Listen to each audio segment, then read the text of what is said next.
Hi Miss, this is from Alerta from BSHM2. So this activity is all about Know Your Rights about UNESCO Declaration on Cultural Diversity. So I choose Article 4 of the UNESCO Universal Declaration on Cultural Diversity is all about cultural diversity. Article 4, Human Right as Guarantees of Cultural Diversity. My understanding of this article is that no one may evoke cultural diversity to infringe upon human rights guaranteed by international law, nor to limit the scope. Cultural diversity is an integral part of the human rights which are universal, invisible, and interdependent. And human rights are entitled to all the rights and freedom. For example, the color, sex, language, religion, property, birth, or other status. That's why respect of human dignity is very important to implies commitment to human and fundamental freedoms, in particular rights of person belonging to minorities and those of indigenous people.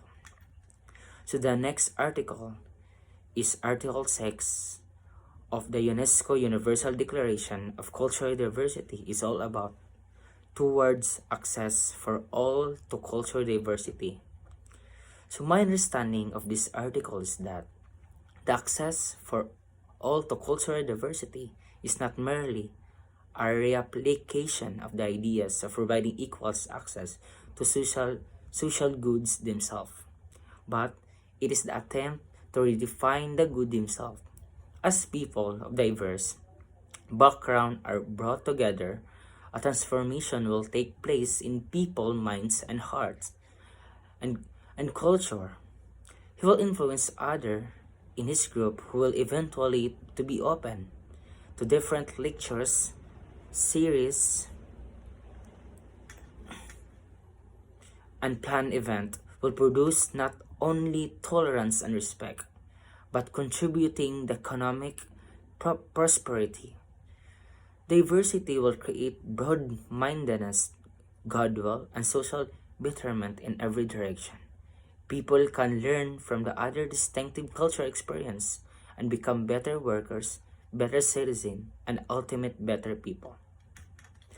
Next article is the Article 3 of the UNESCO Universal Declaration. Cultural diversity is all about cultural diversity as the factor in development. So my understanding of this article is that it should be emphasized that social capital of a state it is also create an institutions and increase by the capacity to work together. The quantity and the quality of this institution impacts in part of the building of a society based on the knowledge, creative, innovative, open to change, capable of educating permanent social and economic bonds. One of the foundation of building such a society is investment in culture, and one of the primary sources of financing such investment are structural funds. So the example of the cultural diversity as a factor in development is create cultural industries, cause multiply economic process jointly defined by the development of the social infrastructure, create a positive image. I think, Miss, the importance of the UNESCO Universal Declaration on cultural diversity, it helps us understand different perspectives within the world in which we live. It helps dispel negative stereotypes and personal biases about a different group. In addition, cultural diversity helps us recognize and respect ways of being that are not necessarily our own. And, and I think the impact of the UNESCO Universal Declaration on the cultural diversity is to have interaction with others and build bridges to trust, respect, understanding across culture. So thank you, Miss.